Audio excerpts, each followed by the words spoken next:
Então, gente, deixa eu fazer aqui uma colocação muito importante, certo? Seguinte, presta atenção.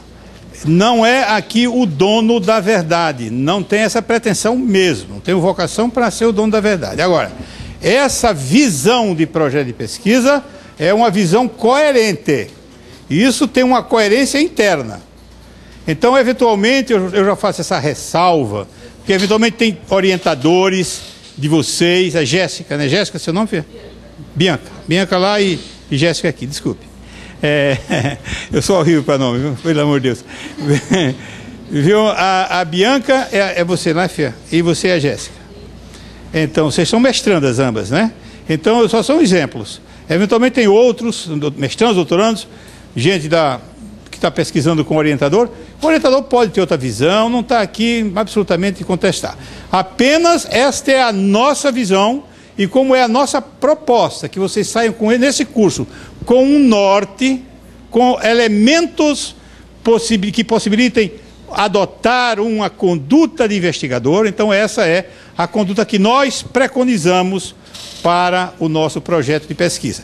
Hoje, dentro desse tempo que nos cabe, aí eu vou falar em 40 minutos para que a gente possa discutir, que é uma coisa que sempre suscita dúvidas, etc.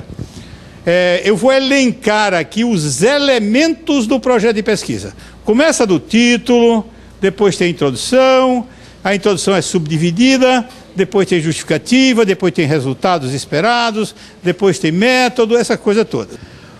A gente vai ver assim essas coisas todas, coisa por coisa, tem um sentido. Nada é arbitrário, tem um sentido. O título determina o tema. Veja bem, o tema. Por exemplo, operação de Fob Capella. Gastroplastia redutora com anel. 2 pontos. Certo? Aí, isso é o tema. 2 pontos. Não é ponto, não é vírgula, 2 pontos. Para poder dar expressividade. E tem um subtítulo. O subtítulo delimita a amplitude da abordagem do tema. Na operação de Fob Capella, 2 pontos, o que é que eu quero abordar?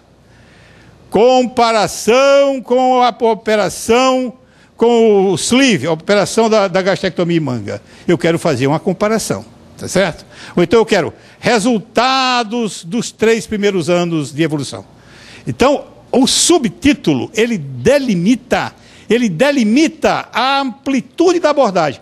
Então, se eu disser que são os resultados dos 3 últimos anos, estão vocês todos sabendo que eu não estou colocando aí um paciente que tem 5 anos de operado. Eu estou delimitando. Então, com isso, vocês sempre terão um título, uma boa regra para fazer o título e o subtítulo da sua pesquisa. Isso é bom para quando vocês forem publicar, porque isso vai aparecer num periódico, que quem está, como eu, por exemplo, estou no meu computador, chegou o novo número da Best Surgery. Eu vou lá ver, aí eu vejo rapidamente, vou vendo os títulos, esse aqui. Então, um título expressivo é muito interessante. Então, esse é o nosso conselho. Mas o título não tem grande problema. Então, a primeira coisa que vocês fazem é essa aqui, gente. Quando vocês querem pensar numa pesquisa, tá, vocês vão ver isso aqui. Eu não canso de repetir que é a coisa mais importante. Então, o nome mais elucidativo é este aqui, situação-problema. O nome não é hipótese, hipótese é uma outra coisa, o nome não é pergunta, vocês não estão fazendo uma pergunta a ninguém, entendeu? O que é que vocês estão fazendo? Vocês estão identificando uma situação que está sendo um problema, é isso que vocês estão fazendo. O marido chega em casa e a mulher diz: marido, o Joãozinho está fazendo xixi na cama toda noite. Isso está identificando um problema. Isso é a identificação de um problema dentro da comunidade. Aí então vocês vão ver depois os outros passos, tá certo? Então veja, no projeto, quando vocês identificarem a situação problema, vocês vão então criar o seu projeto. Aí o que é que vai acontecer? Vocês vão colocar no projeto, aí já agora, na colocação, a exposição da doutrina científica já existente sobre o tema da pesquisa. É isso aí, mais nada. Colocar o leitor ao par do que há na sua área, na área que o pesquisador está trabalhando. E com isso vocês têm todo o esqueleto do seu projeto é baseado na situação-problema. Uma vez que vocês identificaram claramente a situação-problema, vocês vão ver o que é que está escrito, o que é que está situado sobre esse tema, o que tem sido feito para tentar responder isso na literatura. Então vocês vão fazer a sua pesquisa bibliográfica, nós vamos estudar isso com vagar, para responder o estado, para ver o que tem sido feito, para situar, para fazer um diagnóstico, fazer uma constatação. Então, depois que vocês tiverem feito uma seleção dessas tentativas de resposta, vocês vão ter duas alternativas. Primeiro, pode ser que tenha um artigo que já responda exatamente a sua pergunta, a sua situação-problema, que já esclareça a sua situação-problema. Isso feito, você dá uma boa noite, pega o chapéu e vai embora. E pega outra pesquisa, porque aquela já foi respondida. Tá certo? Então, muito bem. Se não foi respondida, alguma coisa foi escrita, foi feita uma coisa parecida, parcial, uma resposta parcial a respeito do tema. Aí vocês vão fazer aquilo que a gente chama crítica ao estado da arte. O estado da arte é uma expressão muito elucidativa, gosto muito dela para dizer esse tipo de coisa, que significa o que é que está sendo feito para tentar resolver a sua situação. E crítica ao estado da arte quer dizer porque está bem claro, o que tem sido feito não basta para responder à pergunta da pesquisa. Certo? Então está claro, aí vocês elencam isso, expõem isso aqui. Gente, olha, essa situação, o problema é pesado, e o autor tal ter feito isso assim assado, não resolveu por isso, por aquilo. Então é crítica ao estado da arte. Muito bem, depois então, vocês vão fazer a sua hipótese de trabalho. Veja bem, a hipótese de trabalho não é a situação-problema, a hipótese de trabalho é uma outra coisa, é isso aqui. A hipótese de trabalho vai antecipar os resultados no terreno das ideias. Vai fazer, a hipótese de trabalho é uma conjectura, é algo assim que você acha que vai acontecer, que você pensa que vai eclodir o seu trabalho. A hipótese de trabalho vai ser posta em prova pela pesquisa. Tem fundamentação teórica naquele item 2.1, que é a questão do subsídio, né? A hipótese de trabalho está subsidiada naquilo lá, 2.1. E tem fundamentação empírica na vivência do pesquisador. Então você tem uma hipótese de trabalho para dizer, para lançar no seu projeto de pesquisa. Muito bem, e tem os objetivos gerais e específicos. Tudo isso está dentro da introdução. Essa questão de pegar o objetivo e desentranhar da introdução não tem sentido algum do ponto de vista lógico. O objetivo faz parte integrante da introdução da sua pesquisa. Objetivo geral. O objetivo geral é a contribuição que o pesquisador pretende dar ao tema da pesquisa. Então veja, qual é meu tema? Cirurgia de Fob Capella. Qual é a contribuição? O objetivo dessa pesquisa é aperfeiçoar os resultados da operação de Fob Capella. Por exemplo, eu proponho que nós coloquemos uma alça aferente em vez de 1 metro, de 1,5 metro, para melhorar algumas circunstâncias hormonais do intestino, que vai melhorar a diabetes. Então, isso é o objetivo geral. O que eu quero? O objetivo geral dessa pesquisa é aperfeiçoar os resultados da operação de Fob Capella. Esse é o objetivo geral. E o que é o objetivo específico? São as descobertas pontuais que o pesquisador quer fazer com a utilização do modelo experimental exposto. Então, isso é o objetivo específico. O objetivo desta pesquisa é avaliar o metabolismo glicídico do paciente submetido à operação de Fob Capella com uma alça intestinal maior do que é habitualmente utilizada. Tá certo? Então, é o meu modelo experimental. É uma alça intestinal maior do que o normal, o que normalmente o pessoal coloca uma alça referente com 1 metro, eu vou colocar com 1,5 metro. Acho que assim eu vou produzir mais hormônio hormônio GLP-1, que vai propiciar a proliferação das células beta pancreáticas e melhorar a diabetes do paciente, com essa modificação técnica. Então eu quero isso, eu quero o objetivo específico são as descobertas pontuais que o pesquisador quer fazer com a utilização do modelo proposto. Então, qual é o objetivo dessa pesquisa? É avaliar o metabolismo glicídico do paciente submetido à operação de Foley-Capella com uma alça intestinal de 1,5 m eferente. Então, essa coisa é muito clara. Agora, é muito difícil de introspectar, é preciso prática, tempo, para que isso entre nas suas células.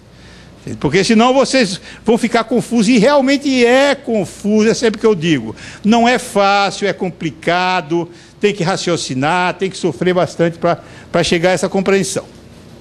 Muito bom. Aí depois disso vem os métodos, o capítulo dos métodos. Antes, esse capítulo era chamado Material e Métodos. O que significava isso, material e métodos, Linda? Significava que o material é o subsídio orgânico sobre o qual a pesquisa se faz.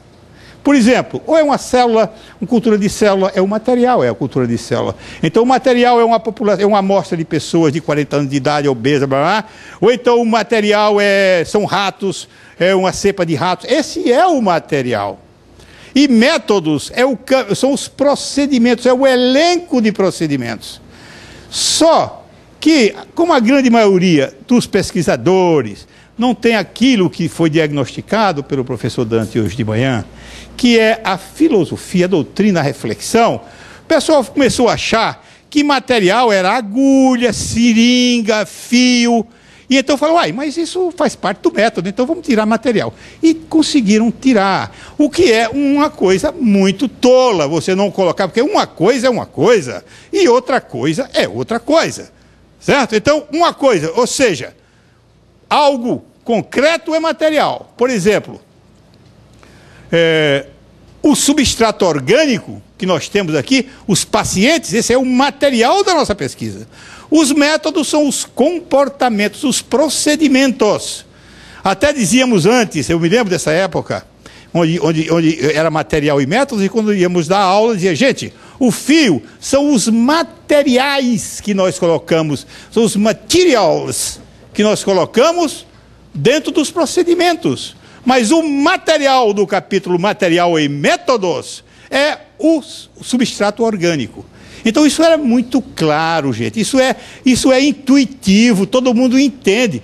Métodos somente fica confuso. Mas a pessoa é método? O rato é método? Não é, o rato é o material da pesquisa. Mas de qualquer forma, está consagrado para o bem ou para o mal, que ninguém não podemos retroceder e fazer com que esse esse mal-entendido desapareça, então temos que lidar. Mas vocês sabendo que o capítulo de métodos inclui o material orgânico, o homem, o rato, a célula. Então depois vem a caracterização da amostra. Gente, olha aqui, ó, isso é importantíssimo a gente entender o que é uma amostra. Uma amostra é uma parte de uma população que você quer fazer um estudo. Se você quer estudar, por exemplo, você está querendo estudar, como eu sempre falo, operação de Foley-Capella, só para dar uma coisa homogênea. Você quer estudar alguma coisa na operação de Foley-Capella, a minha amostragem tem que ser uma população obesa, ou tem que ser uma população com desmetabolismo grave, que eu quero estudar essa cirurgia, os efeitos dessa intervenção. Então, caracterizar a amostra, número de elementos da amostra. Olha, gente, isso não é nenhum bicho de 7 cabeças, entendeu? Eu vou dizer aqui, olha, isso é informação de cocheira, certo? Você tem assim, se você tem elementos díspares, viu, Jéssica Bianca? Não sei qual das duas é a Jéssica ou a Bianca. Se você tem elementos díspares como seres humanos, né, que um é magro, outro é gordo, outro pertence a uma etnia, outra etnia, um é homem, outro é mulher, um tem uma idade, etc. São díspares. Você deve fazer uma amostragem de 30 elementos. Por que esse número mágico? Porque muitos estatísticos estudaram os parâmetros orgânicos dos seres humanos e viram o seguinte, que se você tem 30 elementos, e você, por exemplo, conta os leucócitos, eles vão se distribuir segundo uma curva de Gauss. Vai ter uma média, depois um pouquinho para cá, um pouquinho para lá, e eles são uma curva chamada normal. E qual é a vantagem da curva normal? Vocês podem aplicar a estatística paramétrica para comparar grupos, o que é ótimo para a sua pesquisa do ponto de vista de credibilidade e de aceitação dos resultados por parte da comunidade. Se você aplica uma prova estatística chamada paramétrica, baseada em parâmetros como média e desvio padrão, e você tem uma credibilidade muito grande. Então, com 30 elementos de uma pesquisa, estou falando da pesquisa de ciências da vida, da pesquisa comparativa, que esse é o pão nosso de cada dia. Tem pesquisa em epidemiologia que requer milhares de pessoas, é completamente diferente. Estou falando de uma forma o que é mais comum são os ensaios clínicos comparativos, são os trabalhos de experimentação, certo? Então, com 30 elementos, você não menos que 30. Então, quando você for fazer o seu número de elementos da amostra, você coloca não menor que 30. Por que não menor que 30? Porque você pode, se é um estudo comparativo, ao randomizar, você nunca vai ter 30 de um lado e 30 do outro. Você sempre tem 33 de um lado e 30 do outro. Depois eu vou explicar esse aspecto de randomização para vocês, do sorteio, né? Para que a coisa funcione de uma forma absolutamente que não possa ser incontestável, né? Muito bem, então o número de elementos da amostra, amostras díspares, veja, estamos falando de ciência da vida, estamos falando em comparação, ou ensaio clínico, comparação experimental, né? Estamos falando nisso, não estamos falando de estudos epidemiológicos, como eu já disse, que pode comportar milhares, centenas e às vezes até milhares de participantes de elementos. Bom, e se for uma comparação de animais de experimentação? Menos que isso, 10 elementos. Teoria das pequenas amostras. Se a amostra é homogênea, os ratinhos são quase que gêmeos, são quase que isogênicos, você pode tranquilamente fazer um grupo com 10 e outro com 10 e comparar. Tá certo? E você não precisa randomizar ratinho, isso é bobagem, randomizar ratinho. Isso é coisa para inglês ver, tá certo? Randomizar ratinho, que é tudo igual um ao outro, como é que você vai randomizar? Certo? Então você pega pelo rabo que vier e morre, certo? Pronto. É isso aí que a gente faz na prática, o resto é bobagem. Agora, gente não, gente é diferente, viu? Gente tem que randomizar mesmo. Pois bem, então nada de ratinho. Ratinho não randomiza, 10 ratinhos de cada grupo. Você tem, chama-se teoria das pequenas amostras, aquilo que eu falei para amostras díspares, com amostras homogêneas, com 10 você tem a curva de Gauss. Menos de 10 não faça, porque é criticável. Realmente a amostra é muito poucos elementos para você dizer que a distribuição é normal. Então, com 6 elementos, pode falar, Cid. Há uma tendência, isso é um problema, você está identificando uma situação problema, isso é um problema. Agora, fazer o quê? Você tem que argumentar com o pessoal, né? Argumentar com o pessoal. Porque com 6, viu, Cid? Você tem que fazer a chamada estatística não paramétrica, que é uma outra coisa, vamos conversar. A estatística não paramétrica é aquela que não permite média e desvio padrão. Não permite, sob pena de morte do pescador, entendeu? Não permite. É heresia. Heresia você fazer média e desvio padrão de estatística paramétrica, não paramétrica, tá? Que é por postos. Postos não tem média. Esse aqui é o aspecto. Então você tem uma estatística menos poderosa. É esse o aspecto, certo? Com menos de 10. Então 10, menos de 6 ninguém faz, né? Os pesquisadores normalmente fazem 6, aí lançam a estatística não paramétrica. Não é difícil, eu não tenho tido dificuldade em convencer as comissões de ética de que é mais apropriado fazer com 10 ratinhos e ter um resultado e uma conclusão mais confiável, tá certo? Mas isso é um problema sim, você tem razão. Bom, e a identificação do substrato? É pessoas, animais e tal. Dados antropomórficos, veja bem, estou no capítulo dos médicos. Olha aqui, ó, outra heresia, essa merece todo o fogo do inferno, quando você pega dados antropomórficos e demográficos e coloca no capítulo dos resultados. Gente, pelo amor de Deus, que resultado? Você não tem pesquisa nenhuma ainda, você fez uma seleção da sua amostra, onde você vai incidir a sua variável independente, e aí você vai gerar o quê? resultados. É só aí que você vai gerar resultados. Entendeu, Lida? Você gera os resultados depois que você faz sua pesquisa, não antes. Então você não pode colocar os dados demográficos numa sua amostra no capítulo dos métodos e vai querer discutir com a gente que tem que colocar. Porque não, por que você vai colocar, meu querido? É porque se coloca, entendeu? Meu Deus do céu, se coloca, viu? Que raciocínio é esse? Então, nada disso. Então a gente tem que ver o raciocínio correto. Aqui, dados antropomórficos e demográficos da sua amostra, né? Dos elementos que você está extraindo para a amostra. Espécie, raça, linhagem e peso dos animais, características biológicas de outros, vírus, bactérias, protozoários, cultura de células, plantas, etc. Dentro da nossa ciência da vida. É importante randomizar, porque é o que nos dá garantia da isenção do pesquisador e da homogeneidade dos grupos. Tá? Então, quando você tem uma população que você vai aqui, ó, critérios de inclusão, mulheres entre 30 e 45 anos, índice de massa corpórea entre 40 e 45, certo? Isso é critério de inclusão. Então você vai ter aí uma amostragem, você sabe já que menos de 30 você não deve fazer mesmo, você faz 30 ou mais. Por que mais? Vamos ver agora por que mais. Porque a randomização ela tem que obedecer a 2 critérios, a aleatorização em grupos. Primeiro, que cada elemento tenha a condição de ir para um grupo ou de ir para outro grupo. Segundo, que o pesquisador não saiba para que grupo aquele elemento vai antes de ser randomizado. Veja bem. Então, essa distribuição em grupos tem esses aspectos. Critério de inclusão e a critério de exclusão, obviamente, tem que ter o critério de exclusão, onde vocês não vão, por exemplo, operar um paciente desse tipo na pesquisa, um alcoólatra, né? Um paciente hepatopata, que tem alguma doença associada de gravidade. Certo? Então é só para a gente ver o problema de critérios de exclusão. Muito bem. E aí os procedimentos experimentais. Tudo isso no capítulo dos métodos. Descrição dos diversos procedimentos. Descrição dos diversos procedimentos. Então você vai colocar a descrição dos procedimentos. Depois de descrever tudo, parâmetros a serem avaliados. O que é que vocês vão avaliar nesse paciente no pós-operatório com todo detalhe? Tratamento estatístico é muito importante, você consultar um estatístico no seu projeto é absolutamente fundamental. Venha com um projeto, você perguntou qual foi o estatístico que você consultou.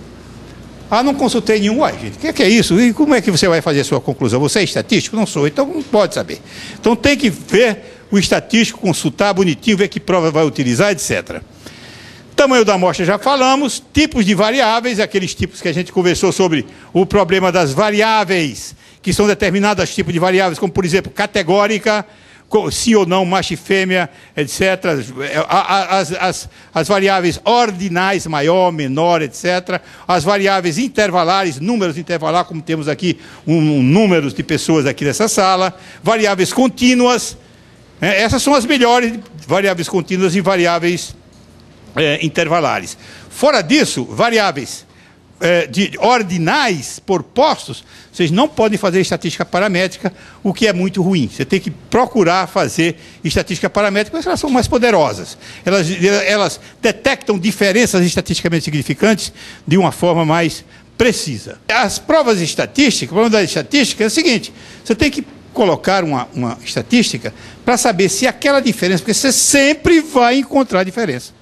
Até o Heisenberg disse lá que não era exato, né? O nosso amigo físico, dentro da própria ciência exata física quântica, você não tem algo que você pode predizer, então tudo na base da probabilidade, então você sempre vai ter diferença, porque são díspares os elementos, somente ciências da vida são elementos vivos, né? Então são diferentes um do outro. A prova estatística vai lhe dizer uma coisa muito importante, que é, essa diferença que você encontrou, e você sempre vai encontrar diferença, ela se deveu ao acaso, ou ao fator que você está testando. Então eu opero um paciente com 1,5 m de tripa, outro só com 1 metro, e aí há uma diferença na glicemia deles, um melhorou a glicemia X, o outro melhorou Y+, aí eu pergunto ao estatístico, meu querido amigo, essa diferença foi devido à variabilidade normal ou foi por causa da minha operação? Ele vai me responder isso, entendeu? Quer dizer, a coisa mais idiótica do mundo é você chegar e dizer assim, olhe, apesar de não ter dado diferença estatística, houve um aumento, entendeu? Óbvio que vai haver um aumento. Então isso é fraude mental, tá certo? Você dizer isso. E as pessoas aceitam, realmente, aqui houve uma diferença, tá vendo aqui? Um é 9,1, outro é 9,02. Então houve uma diferença. Gente, mas essa diferença significa que há uma influência da sua variável independente, no caso, a minha tripa em 1,5 m? Ou isso é devido ao acaso, à variabilidade da minha amostra? É isso que o estatístico vai me responder. Entendeu? E essas provas, essa diferença estatística, então, elas são melhor detectadas quando a estatística é paramétrica do que quando não é não paramétrica. Entendeu? Essa é a questão. Bom, é aqui, ó, resultados esperados. Os caras adoram isso aqui. Os revisores de... O que é que você espera dos resultados? Os resultados esperados, gente, estão afetos à fenomenologia. Somente que fenômenos vão acontecer? Olha aqui, ó. Se o fenômeno que deve ocorrer se a hipótese de trabalho estiver correta. Então, se eu vou operar um paciente com a tripa maior que o outro, eu acho que a glicemia daquele paciente deve ser menor do que a do outro. Tá certo, gente? Isso é o fenômeno. Isso aí é justificativa, gente. Isso não é resultado especial, é justificativa. Gente, ó, me dê dinheiro, pelo amor de Deus, me dê dinheiro para eu pesquisar. Porque se esses resultados, se essa pesquisa der certo, eu concluir que essa tripa maior vai melhorar a diabetes, eu vou propiciar uma economia ao SUS de metamorfina muito grande, porque esses pacientes não vão precisar mais tomar metamorfina, vão ficar bons, entendeu? Isso é a justificativa do seu projeto, tá certo? A justificativa é o que deve ocorrer se o resultado de bom, de vantagem, que vantagens devem sobrevir. Justificativa é igual a vantagem, certo? Resultados esperados é igual a fenômenos. Diferente, certo? Não confundir as duas bolas. Discussão do projeto. Então é importante um capítulo. Discussão, como tem discussão da tese, como tem discussão do artigo, discussão do projeto. O que significa? Gente, eu quis essa amostra com 40 doentes, por causa disso, isso que eu falei, 30 doentes, foi randomizado dessa forma. Vocês dizem o que quiser, vou explicar ao nosso amigo, aquela pessoa que está julgando, o pesquisador sempre está se reportando a alguém, os seus leitores, ou a banca examinadora da tese, ou ao carinha que vai julgar o seu trabalho para publicar ou não, certo? O cara que vai dar o dinheiro da FAPESP ou não vai. Então vocês têm que estar reportando a alguém. Então você fazendo uma discussão, porque no projeto não cabe, por exemplo, métodos, não cabe nenhum comentário no capítulo do método. Capítulo do método, você comentar pecado mortal daquele mesmo, imperdoáveis. Não pode comentar no capítulo de métodos, certo? Então, onde vocês vão comentar? No capítulo apropriado, discussão do projeto. Aí vocês elencam e discutem, e falam e argumentam. Referências do projeto, né? As referências, vamos ver isso aqui com vagar. As referências, elas são uma coisa que é o calcanhar de Aquiles de muitos pesquisadores. Porque, coitado do pesquisador, eles não tiveram um curso com o professor João Luiz ainda, entendeu? É por isso. Porque isso é simples, gente, é uma coisa muito, muito simples. Tem uma convenção dos editores, viu, linda? Convenção dos editores, que em Vancouver, 1966, reuniram e fizeram uma convenção que vem se aperfeiçoando. 98% dos trabalhos hoje, das pesquisas, estão nas mãos dos editores que são associados ao projeto Vancouver. Está lá na internet, lá o nomezinho lá para...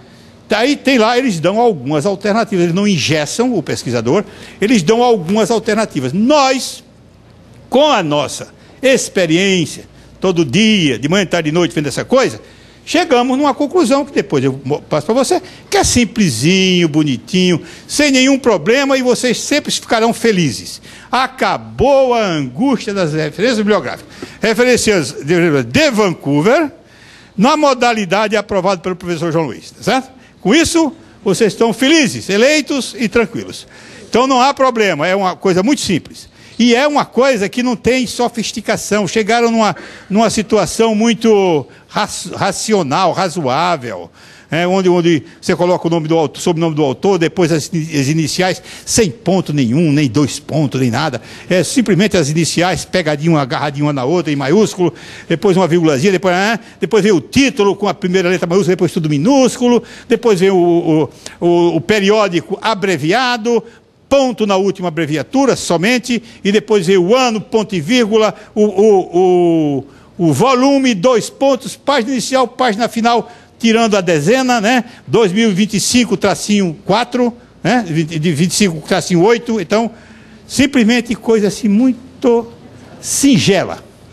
Referências não é problema mais depois que o pessoal de Vancouver realmente fez esse tipo de coisa, essa racionalização. Pode falar, filho. Tamanho de texto. Tem um limite do tamanho do texto, que quantas páginas pode ser o máximo? Boa pergunta, Jéssica. Pô, eu estava tão bem, né? Meu Deus. Jennifer, veja, querida, é o seguinte, é uma boa pergunta. Não há limite, o limite do bom senso, tá certo? Por exemplo, agora quando você faz uma coisa, aí vem na minha cabeça, passa um filme assim, com 500 pesquisas que eu fiz ultimamente. Tem uma de um colega chamado Lucas, que ele vai apresentar aqui, e que tem lá, está na cirurgia online, está aqui, cirurgia online, e quando eu mandei para vocês no programa, o projeto do Lucas está referenciado. É só clicar ali em cima que aparece o projeto do Lucas. Nós fizemos 5 páginas, porque é um projeto muito sofisticado, que precisa de que o nosso leitor, entendeu, Jéssica? Jennifer, né? Não é brincadeira, não, é assim, eu fico meio confuso com isso. Então, Jennifer, a gente tem o nosso amigo leitor, que no caso vai ser os caras da FAPESP. Nós estamos pedindo uma nota preta para fazer essa pesquisa em ratos, que ele entenda a importância, a extensão e a complexidade da pesquisa, tá certo? Então isso tem várias páginas. Então não há, em suma, não existe um número de páginas, nada disso. Só que você não pode fazer, viu, minha prezada amiga Jéssica, você é a verdadeira Jéssica. Você é a Jéssica verdadeira. Viu, Jéssica? O que você não pode fazer é encher linguiça. Não pode, tá certo? Não pode vir com papo furado de história lá da Primeira Guerra Mundial. Na Primeira Guerra Mundial existia uma grande dificuldade, porque não tinha antibiótico. Não tem nada a ver. A pesquisa... Pode falar, filha. É outra pergunta? Pois bem. Então, gente, deixa eu só dizer isso aqui. A pergunta é... Qual é a pergunta? Número de páginas. A menina falou aqui. Você está falando do projeto? Lucas. Então, Lucas, milhões de páginas. Outro carinha aí que tem uma coisa menor, 2 páginas. Então, depende muito, não tem número, tá certo? Entendeu bem? Ok. É só sobre o número de elementos da amostra.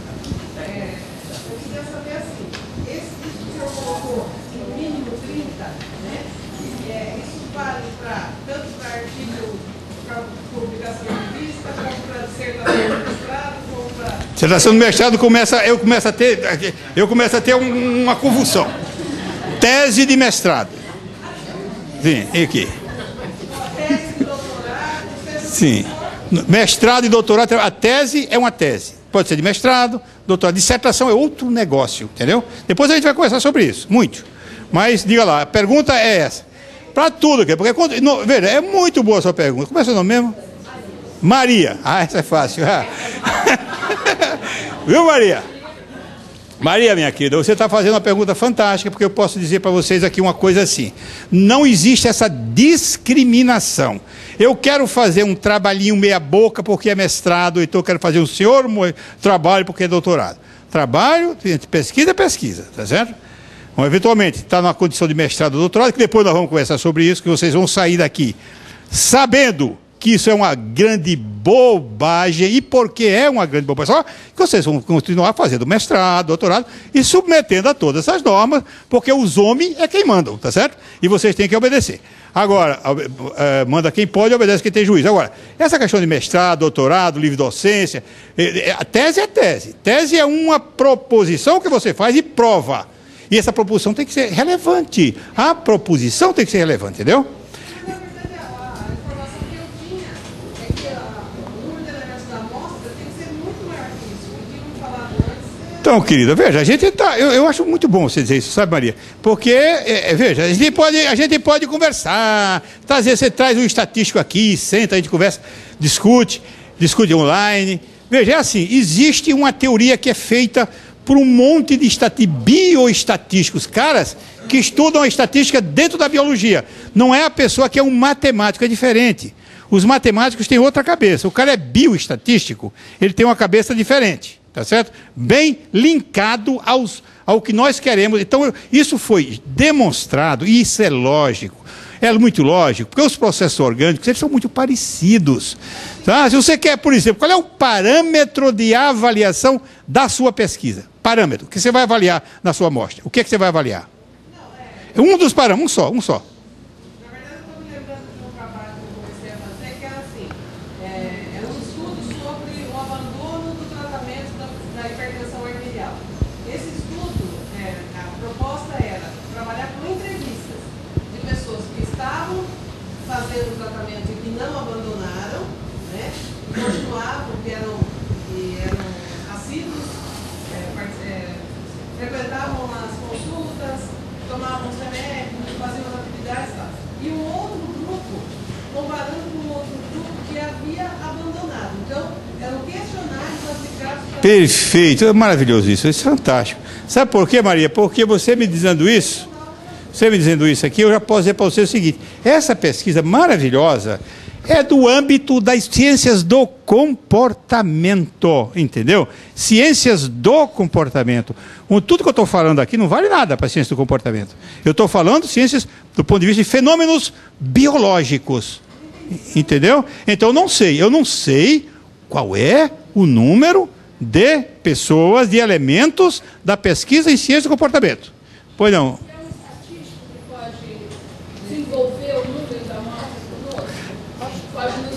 Como? Pode. Deixa só eu perguntar, que ela está no meio da pergunta. Pode falar, linda. A minha dúvida é, por exemplo, na minha amostra também. Eu não sei se eu pego o banco todo, se eu faço um recorte, qual o tamanho desse... Então, eu acho que tem que recorrer ao estatístico. Certo? A Melanie quer dizer alguma coisa. Em geral, o cálculo do tamanho da amostra vai depender do efeito que você está querendo, que você espera. Se o efeito vai melhorar 2%, se o efeito vai melhorar 10%. Quanto menor o efeito que você está esperando, por exemplo, é difícil você encontrar uma droga que vá melhorar 30% em relação ao tratamento habitual. As drogas melhoram 5%, 10%, né? Então, por que acaba precisando um N tão grande? Porque o tamanho do N é inversamente proporcional ao efeito que você quer. Então, tamanho de efeito pequeno, N grande. Tá? Em relação aos parâmetros alfa e beta, né? Ele é diretamente proporcional. Quanto mais controle você tem, quanto maior a chance de erro, mais você tem que aumentar o seu N. Entendeu? De ter da variável poder ter um comportamento de curva de Gauss, portanto, você poder aplicar o teste paramétrico. Então, só para esclarecimento, é 30 em cada grupo. Por isso que é 30 no mínimo em cada grupo, certo? Mas isso aí, Maria, é ciência do comportamento mesmo, viu? É que ela já deu uma dica. Ok, mais perguntas para a gente... Pois não, Wesley, né? Wesley? Ok, Wesley. Aquele protocolo sobre esse procedimento está dentro... Perdão. Desculpe. Eu não vi, é aqui, ó. Tá certo. Gente, eu falei referência, anexos. Deve anexar alguma coisa que foi importante. Por exemplo, eu anexei para a FAPESP a minha máquina que vocês veem lá dentro, que custa os olhos da cara, uma máquina que só falta falar, que é para medir composição corporal. Eu anexei toda a coisa técnica que eu pedi à indústria que me mandou. Anexar é simples. Agora, aqui, protocolo. Gente, aqui, ó, pelo amor de Deus, como é que eu não ia falar sobre isso, hein? Protocolo é uma coisa importantíssima. Protocolo é um roteiro roteiro de coleta de dados, Wesley. Isso é que é o protocolo. O protocolo não é o projeto de pesquisa. O protocolo não é o projeto de pesquisa. Projeto de pesquisa não é o protocolo, entendeu? Já ouviu todo mundo falar, protocolo é igual a projeto de pesquisa? Não é engano, é equívoco. Aqui é o seguinte, nós temos o protocolo, é um roteiro. Protocolo é aquilo que você bota assim, um monte de dados para poder você coletar os resultados, tá certo? Pressão arterial, doente 1, 2, 3, isso é protocolo, você vai preencher, tá certo? Medida da anastomose, quanto é a anastomose do ratinho, do primeiro rato, segundo rato, terceiro rato, entendeu? Então isso é o protocolo, é o roteiro de procedimentos, formulário de dados, então roteiro de procedimentos, protocolo da cirurgia, anestesia, não sei quantos miligramas, propofol, dose do propofol, você vai preencher. Em cada um dos ratinhos, qual foi a dose que você ministrou do anestésico? Isso é o protocolo, tá certo? O quê? Então, eu não botei cronograma porque eu não simpatizo com cronograma, mas cronograma é algo que as pessoas pedem. Mas eu tenho uma resistência, porque o cronograma é uma coisa muito... todo o cronograma é chutado, entendeu? Tá bom? Mas eu acho que deve colocar cronograma. Eu vou colocar cronograma aqui, tá certo? Deve colocar. Orçamento é uma coisa importantíssima, eu não botei orçamento, porque orçamento em si é algo de fantástico. Eu não botei orçamento por causa disso. Orçamento é aquilo que nos dá a grana, né? Fundamental, o meio de a gente poder operar e fazer a nossa pesquisa. Quando a gente vai passar aquele projeto para financiamento, já precisa da aceitação do aval do comitê de ética? Não, precisa do protocolo. Agora, para receber a grana, você precisa senão eles não dão. Tá? Para receber, mas para submeter o projeto, tranquilo, você pode ter o número do protocolo que você colocou no comitê, certo? Ok? Alguma pergunta mais? A gente vai discutir muito isso. Temos outra aula sobre isso, outra sessão dessa. Agora a gente pode aprofundar, porque a gente tem uma ideia geral, né?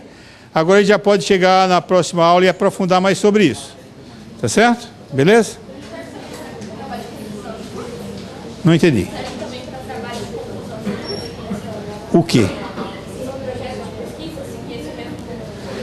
Sim, então veja, Jennifer. Você sabe que não é brincadeira. Não é brincadeira, não. É mesmo negócio cerebral. O meu centro de nome cerebral. E eu não me conformo, pior isso. Eu não digo menina, eu detesto isso, né? Ou menina, não. Tem um nome, poxa. Mocinha. Mas, mocinha, você me perguntou o seguinte: se podia servir conclusão de curso. Então, aproveite para lhe responder. A pesquisa, ela não deve ser encarada com esse utilitarismo. A pesquisa, você vai fazer uma pesquisa, ela serve para tudo o que você quiser. Para mestrado, para doutorado, porque a pesquisa, ela tem as suas prerrogativas. Por exemplo, a relevância do projeto, da pesquisa, é importantíssimo. Que seja importante para a comunidade científica responder aquela pergunta, tá certo? Entendeu? Então você sepa como... Pode falar, Lida. Dando sequência na pergunta dela, quando eu vou fazer a exposição do trabalho, seja no PowerPoint para apresentação ou no roteiro descritivo, eu vou me referir a esses tópicos? Não vai. Não. Você vai fazer um discurso na medida do possível. A não ser que você esteja muito extenso, aí você faz alguns subtítulos. Mas eu, pessoalmente, é questão de preferência, não tem engessamento. Eu prefiro fazer um discurso conciso, uma ideia depois da outra, e não colocar muitos subtítulos, não. Eu prefiro. Ok. Algo mais? Estamos pontual, hein, gente? Ok, então, tudo bem? Vamos lá.